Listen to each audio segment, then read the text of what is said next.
Hey there everybody, JB here once again, back with another video for Let's Play Chips Challenge, and in the last episode, we survived Blobnet, and we survived Blink. Now in this episode, we won't be surviving any levels that begin with the letter B, but we will be going through a lot of fun stuff, beginning with CHCHCHCHIPS. And as you can probably guess, this level is all about collecting chips. And what is that right there? Is that a new enemy I spy? Well, this little critter is called a paramecium, and as you can tell right here, he always turns on the right wall. Now the key to snatching away this last chip from him is to wait until he's on a corner along his movement path. Kinda like this. There we go. That wasn't too bad. And now we can continue on our merry way without worrying about him interfering. Now over here, you'll encounter a ball that's next to a button being blocked by a chip. And you don't want to press that button because it's connected to this teeth cloner over here. So go around here and get these chips first. And take care of everything in this area before you proceed any further. Alright, go through all these zigs and zags. And that bug is controlling this toggle wall. And just dodge these balls up here. Now this line of balls you're going to have to run through, like this. But if you're quick enough, you can make it through A-OK. And finally, we will get the last chip that we missed. Alrighty, I think we're pretty much done with CHCHCHCHIPS. And we can proceed into the exits. Just in time, too. Well, the next level is also a fairly simple level. It's called Go with the Flow. And in this level, you'll get to test your wits against these tanks. This one at the bottom, the timing is a little bit harder to get. But if it is too hard, you can always press this button here to change the timing up and reverse it. So just collect all these chips right there. And go over here to face a little Sokoban puzzle, which is not too hard. In fact, I think the one in Nuts and Bolts was a little harder than this. But for the most part, you should be okay as long as you don't push the blocks into any corners. Now this last block is going to require a little bit more walking around, but nothing we can't handle. And with the newfound flippers that we'll be getting, we'll be able to get the last chip and get out of this level. Alright, we're doing good. Excellent, excellent, excellent. And let's proceed down here. Alright. Now, if you switched that tank movement before, you might want to do it again there.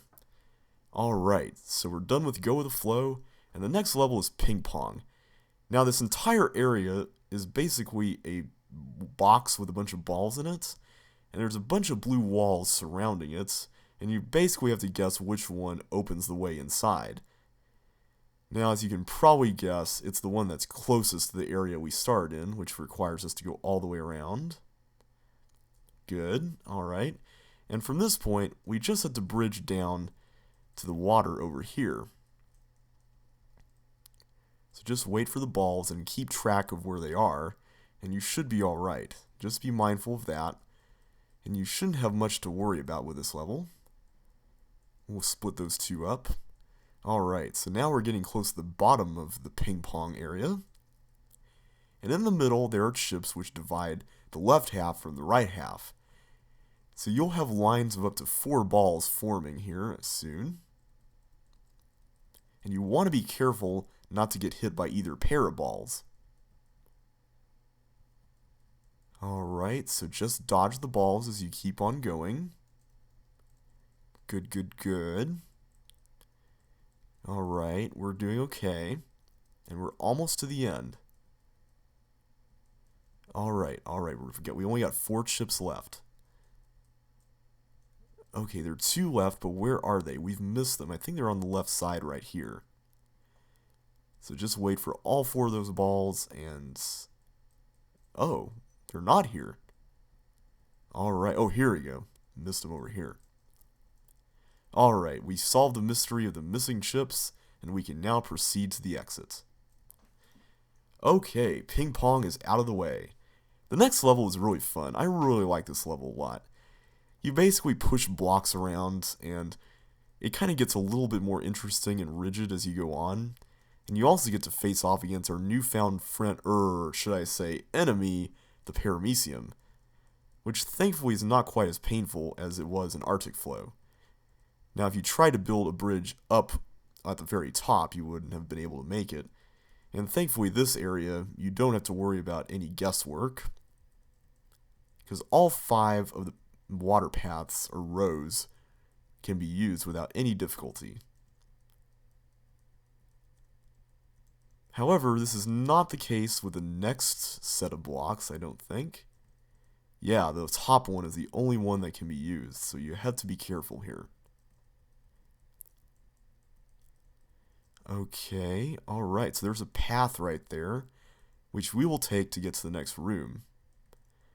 Okay, here's where the paramecium is. What you want to do is just fool it into going into the water like that. And this is something that honestly took me forever to figure out because I had no idea how the paramecium moved when I first played this game. But as long as you remember that, you should be A-okay. Now, in this section, we're going to have to make the paramecium backtrack, and because it will follow the right wall, it will go into the water here. So let's just do that.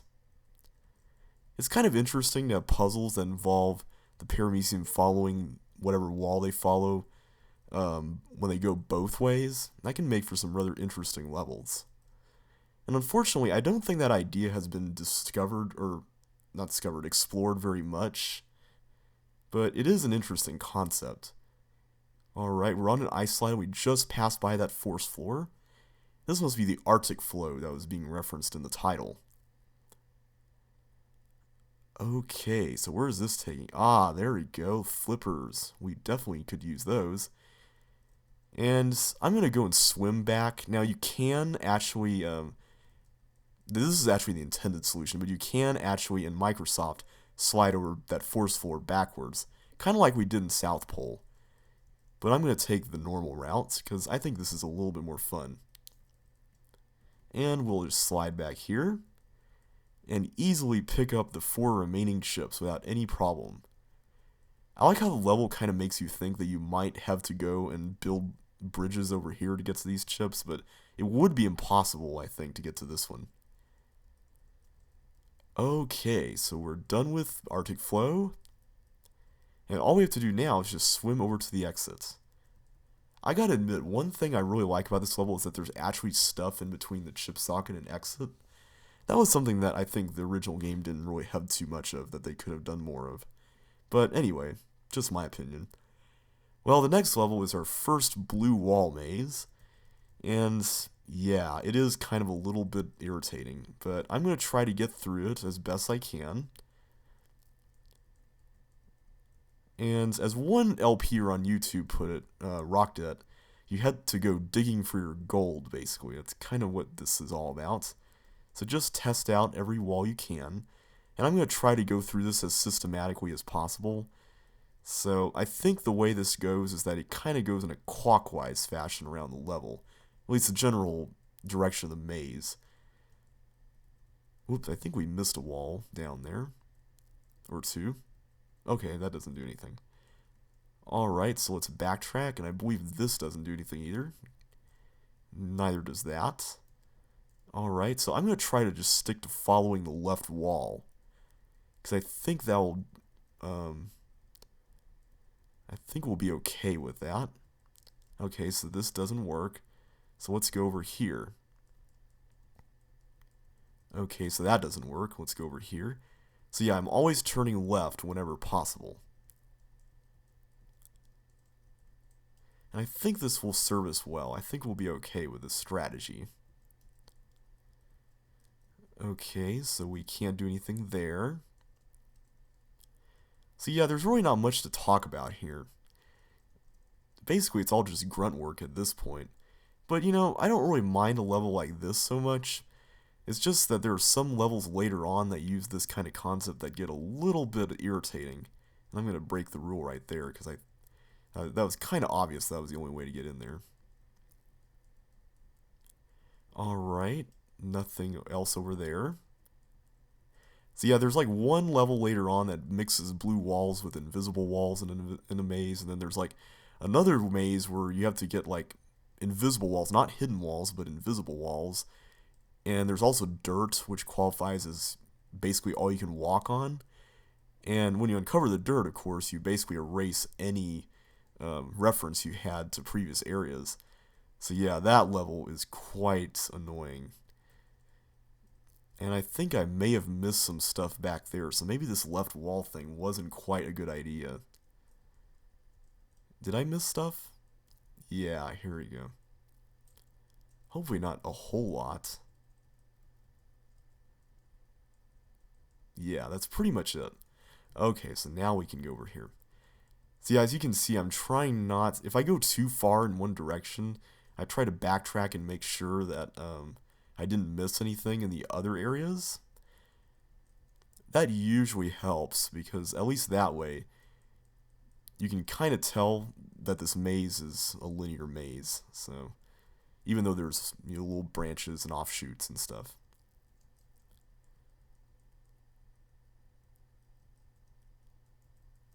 Okay, so like here, I know I have to backtrack over this direction. So yeah, just some strategies that I hope can help. But yeah, the invisible wall maze, there's another level toward the very end that's all invisible walls. Not hidden walls once again, but invisible walls. And there's a few walls that are placed around for reference, but oh my goodness, that level is a pain to go through.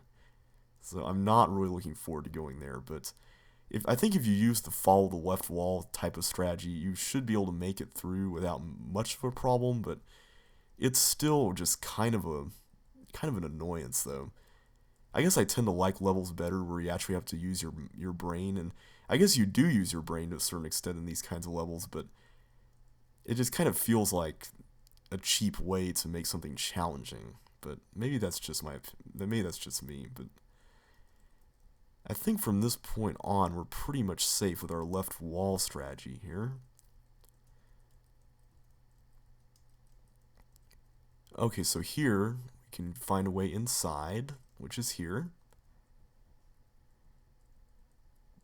So yeah, I'm glad they do have this level because it is a nice introduction to these kinds of mazes.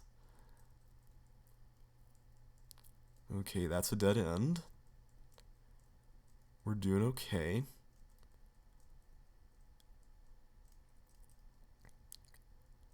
Okay, nothing else there. But thankfully our chip count is getting lower. And by the way, sorry if my voice is a little bit gravelly tonight. I haven't had much to drink lately. Nothing there. And how about here? Ah, here we go. Oh, wait a second. Did we miss something? Looks like we missed something here. Oh, I totally forgot about this. Here we go. Okay, almost done. And I believe we will have time for the next level because it is very short. Okay, over here. Nothing there, so I'm guessing we'll have to go all the way here. Here we go. And how about, yes, here we go. And on to the exits. Alright. Alright, just for anyone who's wondering, that was a bold minus 129, I think. So yeah, the bold time is much, much faster than that. But we're not too concerned with the bold times, we're just having fun, right? Well, this level, you almost have to get the bold time if you want to survive. You have to collect 118 ships in 29 seconds. So let's get started. Now, one thing that you want to take note of is that there's these areas where you can boost on these force floors. So you want to take advantage of these as much as possible. And as you can see, I didn't quite do that right there. Or there. But even if you don't do that, you can still make it with plenty of time left, I think. Okay, here we go. Yes. Well, not plenty of time per se, but it's possible. Alright, 4 seconds remaining. That wasn't too bad, right? Well, in the next level, we're going to tackle two pretty monotonous levels. So I'm going to try to make these videos as entertaining as I can, hopefully, and come up with more interesting stuff to talk about. So until next time, this is JB saying goodbye, and thanks for watching.